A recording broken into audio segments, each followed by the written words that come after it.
Hi everybody. In this chapter we're looking at sequences and series. In this lesson we are looking specifically at arithmetic sequences.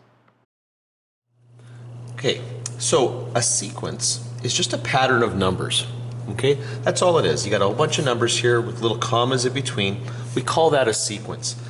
Now, they have to follow a specific rule. There has to be a pattern to the numbers, but that's what a sequence is. And we call each of the specific numbers here a term in the sequence. Okay, so we got the word sequence, and we got terms in the sequence here.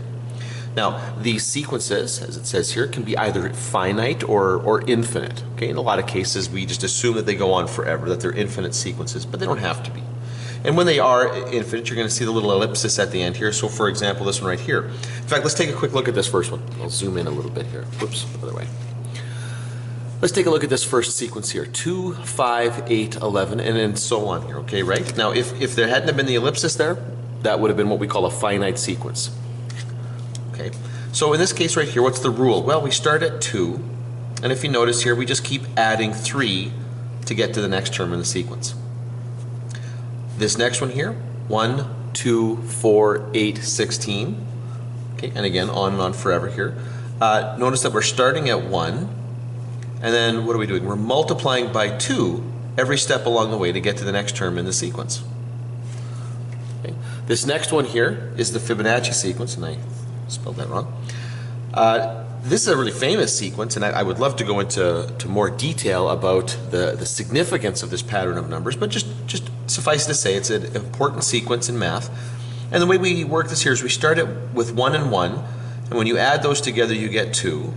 Then you add these two together to get 3, and then you add the next two together to get 5, and so on. Okay? And that's the Fibonacci sequence. So the rule for developing the sequence doesn't have to be restricted to just what you do to that term right there to get to the next one. It could involve more terms. It can be a more complicated pattern, essentially, is what we're saying. In fact, and here's another one, 2, 3, 5, 7, 11, and so on. Now, this is just a list of prime numbers. Now, you might look at that and think, wow, those prime numbers, they don't really follow a nice predictable pattern. And that might be the case here. I mean, that's one of the things we love about the prime numbers is they're kind of sporadic and they jump around a little bit. And they're dense in some places and really spread out in others. But I mean, there is a pattern here. I'm sure there is a rule here, right? What we do is we keep knocking off, it's called the sieve of Aristophanes. What you do is you just keep knocking off numbers that have specific factors, and what you're left with will be the primes. And so there is a rule to building that list. But anyway, here's just a few examples of sequences. Now, we're going to take a quick look at the first one there again, because in this first lesson here, this is the kind of sequence that we're mostly interested in. Now, before we can talk about the kind of sequence this is, we got to introduce a little bit of notation here. We're going to introduce a set of variables to represent the terms in the sequence, and I really want you to get this. People have difficulty getting their head wrapped around the notation here, so we want to make sure this is really clear. We're going to use t to represent every term in the sequence. Now, at the first blush here, that might seem a little stupid, right? Well, this is going to be t, this is going to be t, this is going to be t, and so on. Well, okay, yeah, that would be stupid. So what we do here is we're going to label these terms based on the order in which they appear. Okay, so this is our first term, this is our second term, our third term, our fourth term, and so on. And so what we're going to do here is we're going to introduce the letter T, because it stands for term, but we're going to try to also communicate this idea of first, second, third, fourth, and we do that using a subscript, and in general the subscript is n. So what we're going to use here is Tn. Okay, now this is not, and I cannot emphasize this enough, this is not t times n. Okay, n here is a subscript. So if you look back at this sequence that we're interested in right here, t sub 1, t subscript 1 is equal to 2. T subscript 2, the second term, is equal to 5. T subscript 3, our third term, is 8, and T subscript 4, our fourth term, is 11. This is not 4 times t equals 11. This is not 3 times t equals 8, okay? This is the entire variable. This is the entire variable, okay? Really important that you catch that this is just part of the naming thing. It's just a way for us to identify which term we're looking at in the sequence here. And really important with all of that is to note that n, okay, in t sub n is an element of the natural numbers, okay, because it's a way of counting. So we're going to start with the first term, second term, third. We don't start with the 0th term, is what I'm trying to get at there. And there's no fractional terms there. You don't count things out by saying, oh, look, this is the 2.5th term, which doesn't make any sense. Okay, now, here we go. Let's talk specifically about the kind of sequence that we're building here. An arithmetic sequence, okay, is one in which the rule for developing the sequence involves, and here's the key word, adding a constant. Okay, adding a constant. So think back to this one right here, 2, 5, 8, 11. We're adding 3 every step along the way, so that qualifies.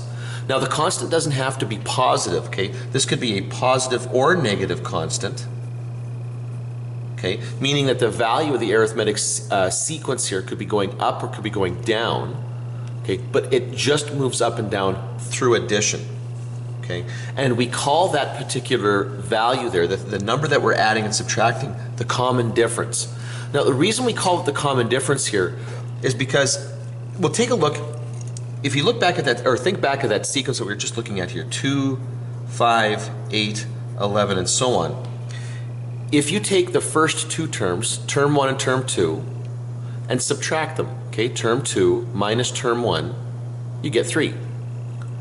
If you take the third term minus the second term, third term minus the second term, you get 3. If you take the fourth term minus the third term, you get 3. It's always the same difference, okay? Because that's the essence of the arithmetic sequence. It's the same number every time you move from one term to the next. So in general, we can use this little formula right here. And I know that's, if you're not comfortable with this notation, this is a very hard thing to get your head wrapped around. But what this means here is that whatever n is, if you choose whatever n you want here, for example, if n is equal to, let's say, 10, then this means the 10th term. And then down here, we can do this little bit of arithmetic too. This minus 1 is down on the end, so this becomes the 10 minus 1, or the 9th term. Okay, so this just says that we're subtracting consecutive terms.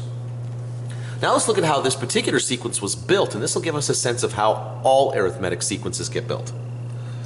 So in this case, our first term was 2, and then we moved to our second term, and to get our second term, we added 3. To get to our third term, which was 8, we took 2, and then we added 3 twice. Okay, once to get to the second term, once to get to the third term.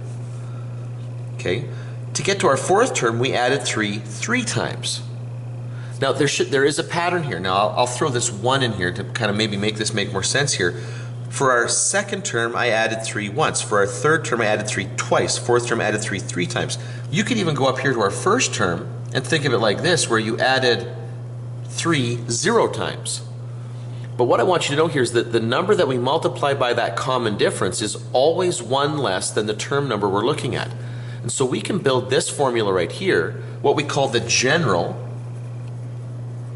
okay, the general term, or if you will, okay, some people like to call it the nth term, because we're not going to specify which term it is, it's just the nth term. But this is the pattern. If you knew what term it was, you would simply subtract 1 from that, multiply by 3, and then add 2. Okay? And so that's a little bit of vocabulary, and that's how we build our sequence. Now, what's the significance of the 2 in every case here? Well, the 2 is the starting point, okay? And it turns out, if you think back to even how we discussed it up here, every time I talked about these sequences here, I always took just a quick second here to reference the fact of what the starting point was, okay? And then how we went from there forward. So there's always 2 bits of information that you need to incorporate into this formula for a sequence. You need to say where it starts and how it goes up.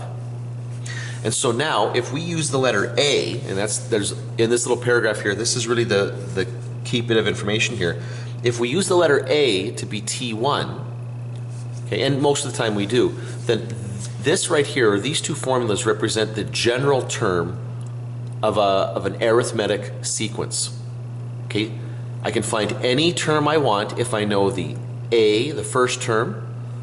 Whichever term I want, I would subtract 1 and then I would multiply it by the common difference. Or you can use this the notation T sub 1 to refer to the first term. But first term plus the term number minus 1 times the common difference. That is the general term for an arithmetic sequence. Find the general term for the sequence 5, 7, 9, 11, and so on. Then find the 15th term. Okay, well, to find the general term for this sequence, like I was saying previously, I have to identify two things. I need to know the first term, and in this case it's easy enough. The first term is 5, and then I need the common difference. Okay, and in this case here, just take a look at the sequence of terms here, 5, 7, 9. I think it should be pretty clear that if you 7 minus 5, 9 minus 7 is 1, we're going up by 2. And so this allows me to build my general term, which will look like this. It'll be the nth term. Is going to be 5 plus n minus 1, because I don't know what term I'm looking for yet, times 2. Now that is the general term of the sequence, but you're going to find that in most cases we're going to expect you to just take this a little bit further and expand that out and simplify. So this is really what we're looking for here. So there's my general term. Now, to find the 15th term, notice what I do here. To symbolize the 15th term, I would make this t sub 15. That 15 is now going where the n goes in the notation, so it has to also go where the n goes in my little expression here. So this would be 3 plus 2 times 15. 2 times 15 is 30, plus 3 is 33. So the 15th term of this sequence would be 33. And it's much easier to do it this way than it is to start to count out and build this term up to the 15th term. Which term in the sequence 4, 2, 0, and so on is negative 32?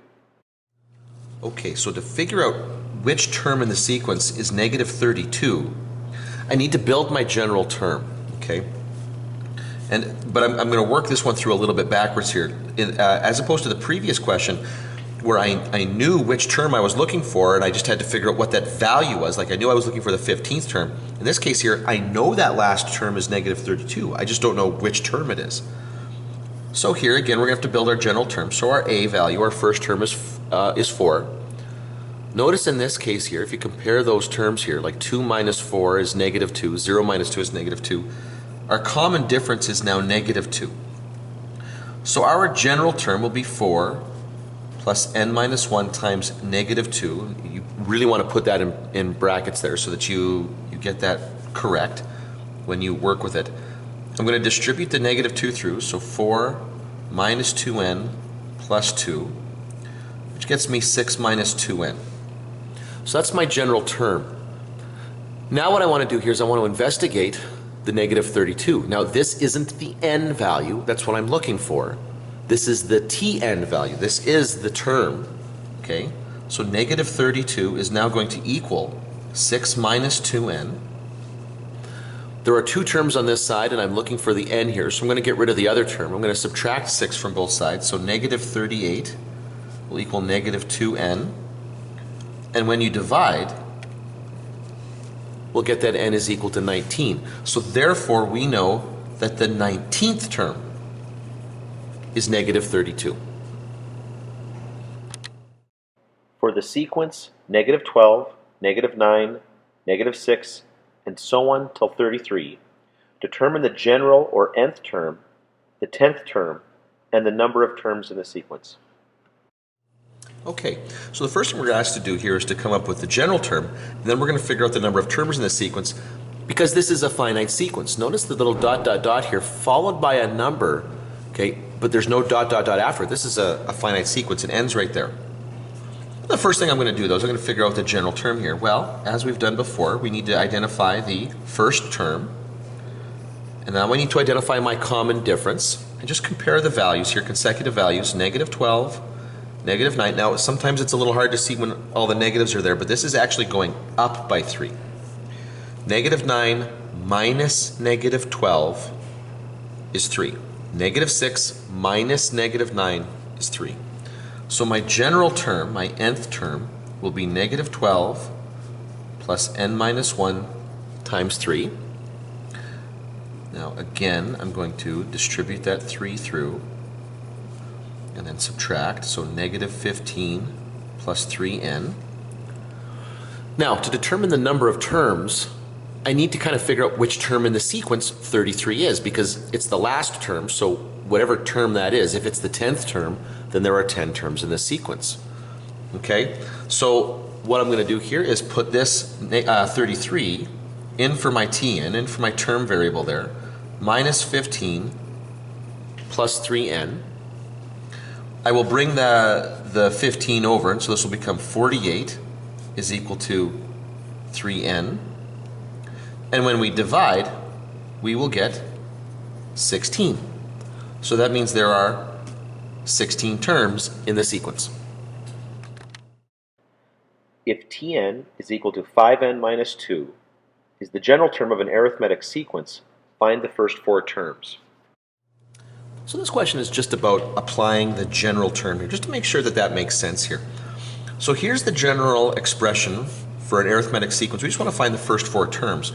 It's actually pretty straightforward. So the first term, we replace the n with a 1. So 5 times 1 minus 2, well, that's just going to be 3. The second term is going to be, okay, so in the second term I replace the n with a 2. So this becomes 5 times 2 minus 2. So 5 times 2 is 10, minus 2 is 8. Now, at this point here, I've got 2 terms. I already know this is going to be an arithmetic sequence, and so I can kind of guess what the next few terms are going to be, because this is going to have to start going up by 5 now. So I'm anticipating that the third term is going to be 13. And sure enough, 5 times 3 is 15, minus 2 is 13.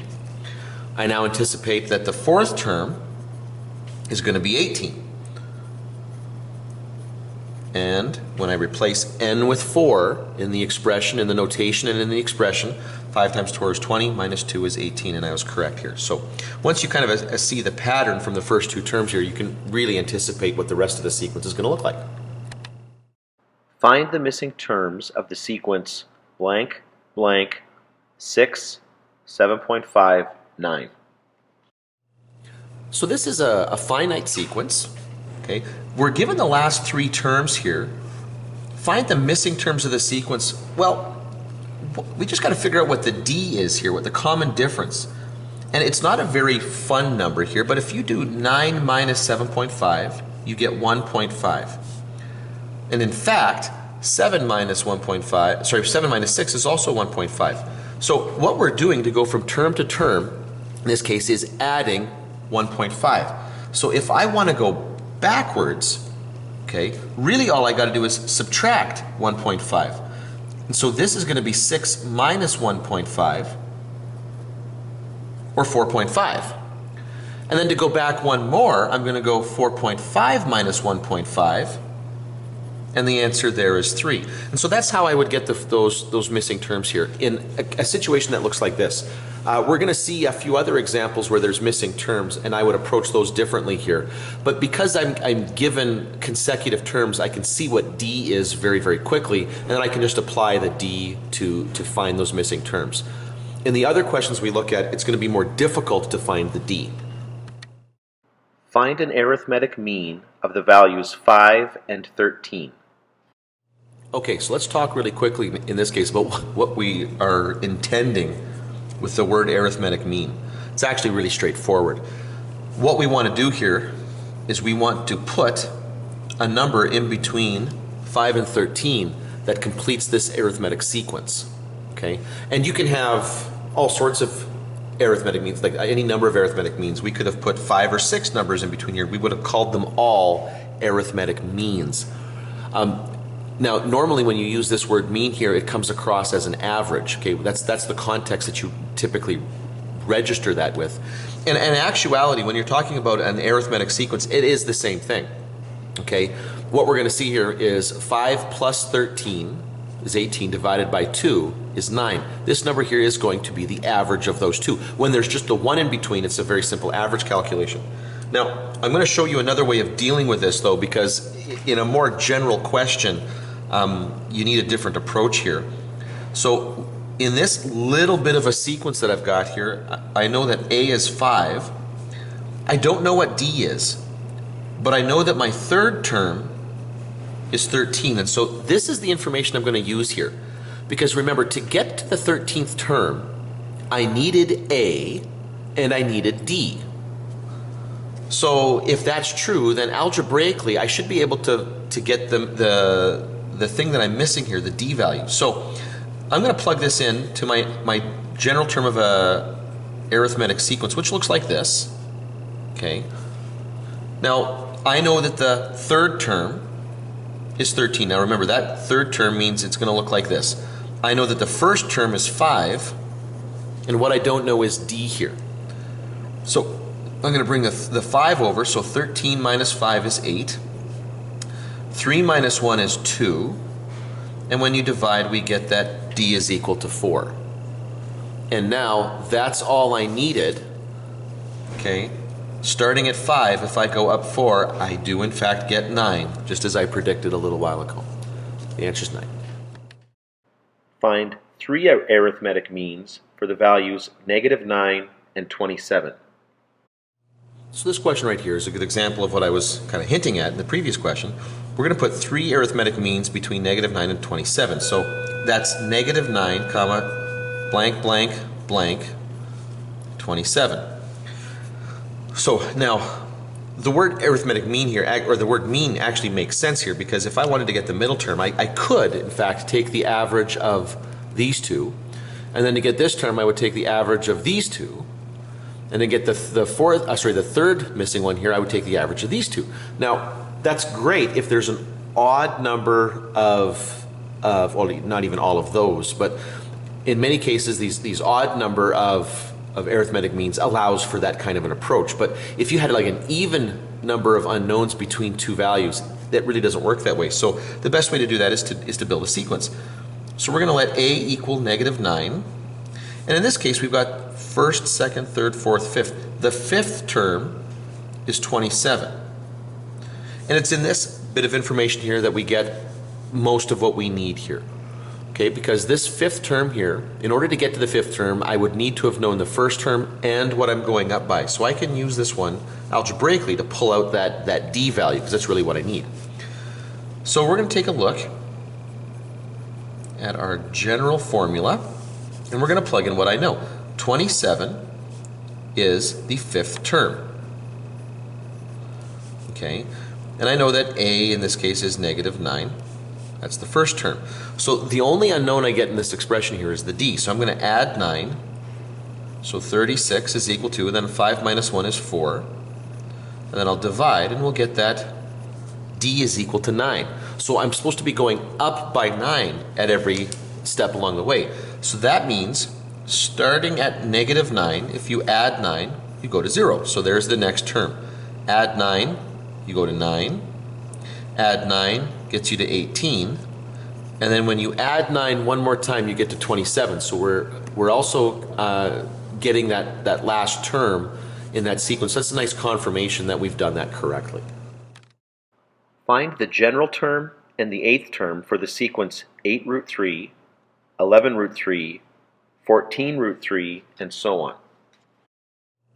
So the issue with this question here is just that we're dealing with numbers that are a little different, okay? There's nothing else here that's really all that spectacular. We're going to come up with a general term first and then the eighth term. Well, our general term, to figure that out, I need to know what A is. And A in this case is 8 root 3. And then I also need to know what D is. Now, D is just the difference between two consecutive terms. Well, 8 root 3 minus, I even pointed at it and I said it wrong. 11 root 3 minus 8 root 3 is just 3 root 3. Okay, 14 root 3 minus 11 root 3 is again 3 root 3. So the D value here is 3 root 3. I think where a lot of times people would mess up on this is they would think, well, the root 3's are there and they'll just subtract the coefficients and get a 3 here, but that's incorrect. So now the nth term is going to be a plus n minus 1 times our d. And again, we don't typically leave it like this. We would make this, okay, 8 root 3 plus 3 root 3n minus 3 root 3. We would distribute the d through both those terms. And now 8 root 3 minus 3 root 3 is just going to be 5 root 3 plus 3 root 3 times n. And there's our general expression. Now this is, okay, for the general term, this is better. Now we want the 8th term. Okay, so we're going to come over here. So remember how that works. In the notation, I substitute 8 in for n, which means in my general expression, I'm going to substitute 8 in for n. Okay, now when I multiply this out here, okay, there's no radical on this 8 here, so I can't multiply it by the root 3, but I can multiply it by the coefficient. And so this becomes 5 root 3 plus 24 root 3. And then when I add those together, you get 29 root 3. We would then just add the coefficients. And so there we go. The 8th term in this sequence would be 29 root 3.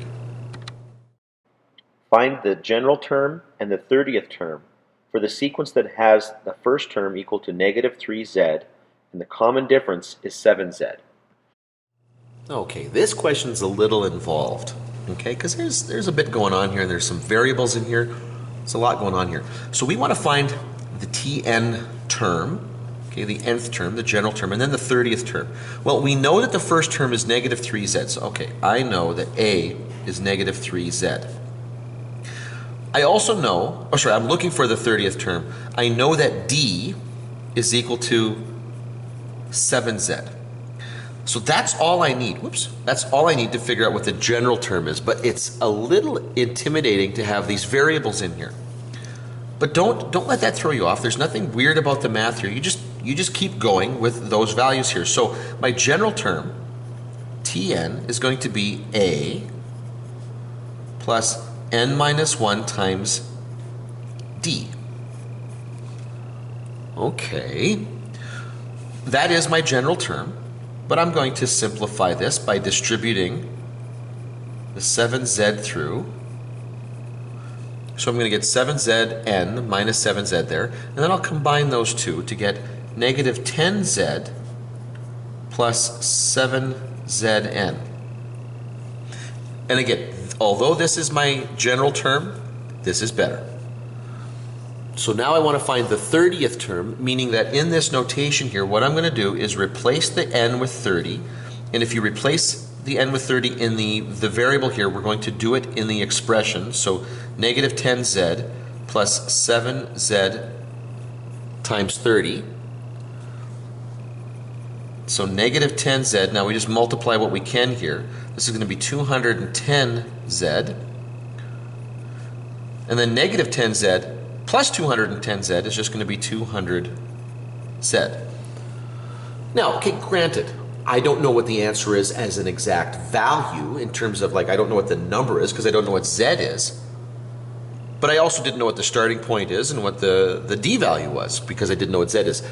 But with that in mind, with that unknown in there, that's what the 30th term would look like.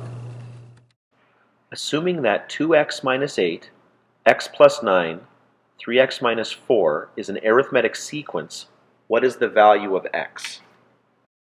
Okay, here's a good question. I like this question, okay, because it's got a bit of algebra in here and it's kind of a conceptual problem here. Assuming that these three terms here, this 2x minus 8, x plus 9, 3x minus 4 form an arithmetic sequence, what's the value of x? Okay, we said that already, but man, it's a good question. You got to think here, what is it that stays constant in an arithmetic sequence, okay? Because that's what links these three terms together. And the thing that links these three terms together is d, okay? So remember, this is our first term, this is our second term, this is our third term. What we know of for sure is that if we take the second term minus the first term, we get d, but we also get the same thing if we take the third term, subtract the second term. And that's what links these terms together. So I'm gonna do this. I'm gonna set up an equation where this is true. X plus 9, and I'm gonna put parentheses around that so that I do this correctly, minus 2x minus 8 is going to equal 3x minus 4 minus x plus 9. Second term minus the first term equals the third term minus the second term. Now I'm going to drop the parentheses by distributing through the negative, and so that we get x plus 9 minus 2x plus 8, 3x minus 4 minus x minus 9. Okay, so now over here, I'm going to start to simplify here. What have I got here? I've got x and negative x, so that's going to be, negative 2x, to get negative x, 9 and 8, positive 17. Over here, 3x minus x, 2x, negative 4 minus 9, negative 13. Okay, now this is starting to really come together here. So I'm going to bring the x over to the right-hand side, which will give me 3x over there, and I'll bring the 13 over, and I'll get 30, and when we divide, x is equal to 10. So if x is 10, this forms an arithmetic sequence. Now, how do you check to see if that's actually correct? Well, what we do is we plug that 10 in to see if it works. So 2 times 10 minus 8 is 12. 10 plus 9 is 19. Okay, now, here we do. We're going to, I'm really going to check this. 12 to 9, there's a difference of 7 there. So another difference of 7 here should make this 26. So as long as this becomes 26, we're good. So 3 times 10 is 30, minus 4 is in fact 26. That is the correct answer. List the terms of the sequence illustrated below and find the general term. Okay, so I apologize for this question. I have no idea why the printout came out as badly as it did, but here, let me identify what's going on. So we are supposed to take these numbers here, and this is 60, 50, 40, 30, 20, 10, 0 here. And this is 2, 4, 6, 8, 10, 12. We're supposed to take a look at this graph here and pull off the terms of the sequence. Now, what I want you to identify here is that what this is a plot of this sequence. Now, notice that it's just a series of dots, okay? Because n, and down here this is n, and this over here would be Tn. N is just natural numbers, and so there are no fractional terms here. There is nothing in between. You would never link those dots together. Okay? There would never be a smooth line in between. So these are going to be, okay, these are always going to be discrete points, okay, not connected. Now, additionally, notice that it doesn't hit the x-axis, okay? I'm sorry, x-axis, I can't believe I just said that. The y-axis, it doesn't hit the y-axis.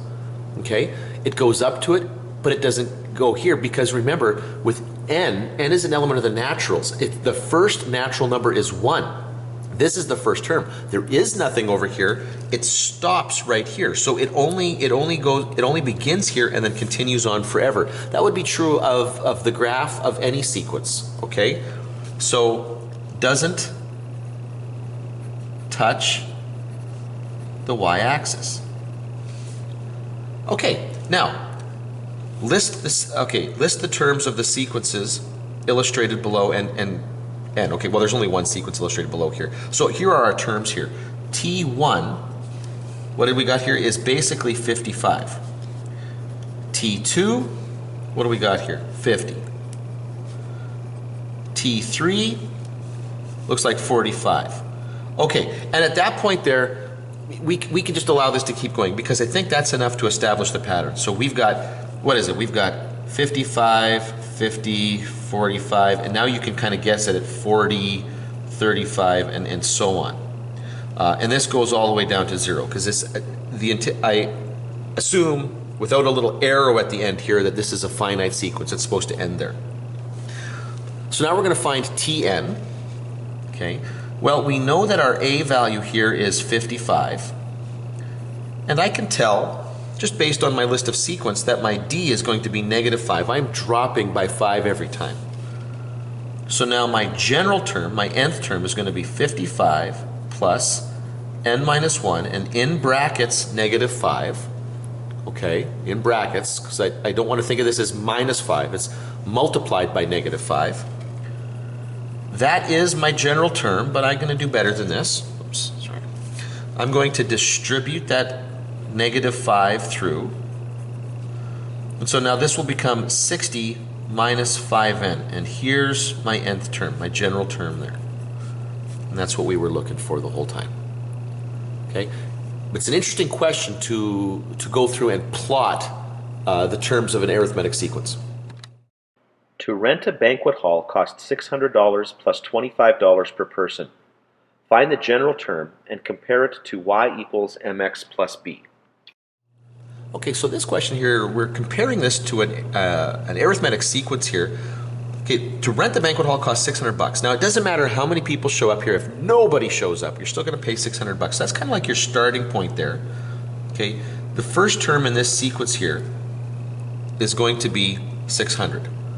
Now, every time somebody shows up, the price is going to go up. So, and it's going to go up by 25. Okay, so the general term of our sequence, Tn, is going to be the first term plus n minus 1 times 25. Now, when I expand that out, I'll get 600 plus 25n minus 25. And so this is going to equal, when I pull that over, it's going to be, what is that, 575 plus 2n. Now, by a little bit of rearranging here, I can write this as 2n plus 575. And I do that so that I can compare that to y equals mx plus b. So notice in this case here that the slope would be 2, and the y-intercept would be 575. But that's an interesting one here. The y-intercept would be 575, but remember, n doesn't equal 0. So, whoops, sorry. So we don't actually ever, if I was to plot this, okay, if I was to plot this, I would be simply getting a series of dots that start when n equals 1. So they're similar, but they're not the same, because y equals mx plus b. Sorry, that doesn't even look like an m. mx plus b. This is going to be a continuous function because x can be any real number, but n can only be the natural numbers. And so think of it like this. What would happen here is you'd get a graph. This right here, if this was 2x plus 75, 575 I would say, would look something like this. So this is y equals 2x plus 575. But 2n plus 575 would look like this, dot, dot, dot, dot, dot. So it would be a series of dots along that line. So the dots are Tn equals 2n plus 575. And again, notice that this actually never does get to 575. The first term is this one at 600. It's a good question. If the fourth term of a sequence is 14 and the seventh term is 32, find the general term. Okay, this is a really classic question. Something like this gets asked all the time. You very likely see something like this on the exam here. And because it kind of harkens back to work that you would have done a year ago in Math 10. So we're given 2 bits of information here about 2 terms in the sequence here. There's 3 terms in between. There's a gap, but we're looking at terms. They're not consecutive, and they're a little bit further down the sequence here. What I want you to do here, and my advice to you, is always take the term that's further out, and we're going to start with this one. So the 7th term is 32. What that means is 32 is equal to A. I don't know the first term, but I know that it's the 7th term times D. Okay? And so this becomes 32 equals A plus 6D. Okay, Okay, now we're going to stop there for a second. The 14th term, sorry, the fourth term is 14. That's a plus 4 minus 1 times d.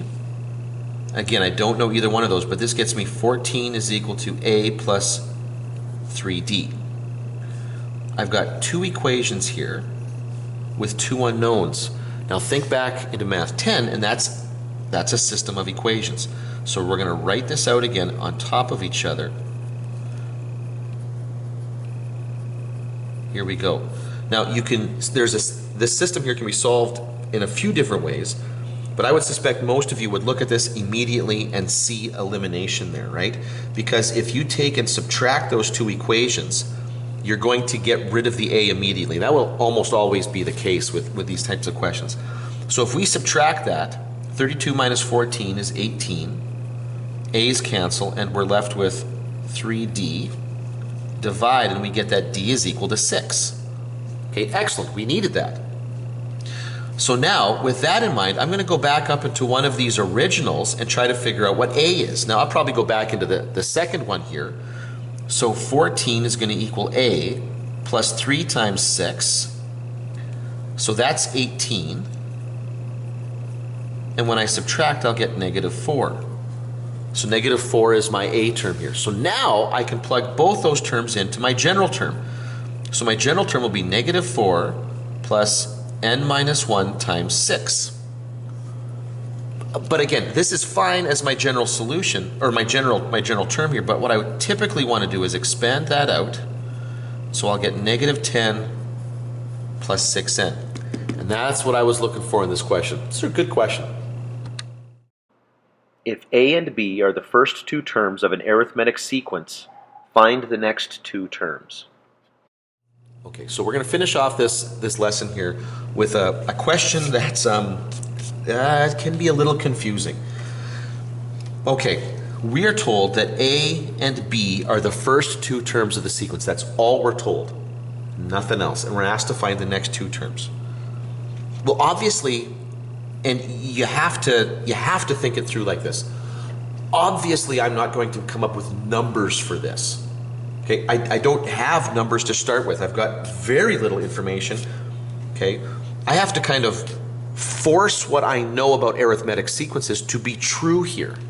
Okay, so what would my d value be? Well, I'm not asking you for a specific number. I can't be. That's not fair. But how would you do it? Okay, if you knew, for example, that this was 5 and this was 7, well, then you would know that the common difference is 2. How did you do that? You went 7 minus 5. So to get the difference, you took this number, subtracted this number. Well, that's true here too. It's just that I don't know what that is. But that is my d. Okay, that is the d value. So I started at a, and then I added this, and it took me to b. So now, how do I get to my third term? Okay, well, your third term is going to be, now there are a couple of ways of doing this. Now I'll do this two different ways just to illustrate a point here. The third term is going to be the second term plus d. So b plus b minus a, or 2b minus a. And again, I'm not getting a number, I'm just getting an expression for it. Now, some of you might not really like that. You might not like to think about it like that. If you're really kind of stuck on the formula here, then we can find the third term by doing this. A, the first term, plus 3 minus 1 times d, b minus a. Well, 3 minus 1 is 2. And when I distribute that through, I will get a plus 2b minus 2a. And a minus 2a is going to be minus a. So again, I get 2b minus a. So either way, I'm getting that same 2b minus a as my third term. To get the fourth term would be the third term plus d. Now I've already discovered that my third term is 2b minus a, and then I will add to that b minus a. Okay, and don't let yourself get caught up in this. I'm not going to get specific numbers here. I'm just going to get general expressions. But when I do this, 2b plus b is 3b. Negative a and negative a is negative 2a. That is the expression for the fourth term. If you don't like that, if you want to go back to the formula, my first term is a. I'm looking for the fourth term, so 4 minus 1 times d, which is b minus a. This will be a plus 3 times b minus a, or a plus 3b minus 3a, and so simplifying that, we get 3b minus 2a. Either way, I'm getting the exact same fourth term. So my sequence, if you will, my sequence is going to be a, oops, sorry, you can't see what I'm doing here. A, comma, b, comma, 2b minus a, comma, 3b minus 2a. And then it will go on and on.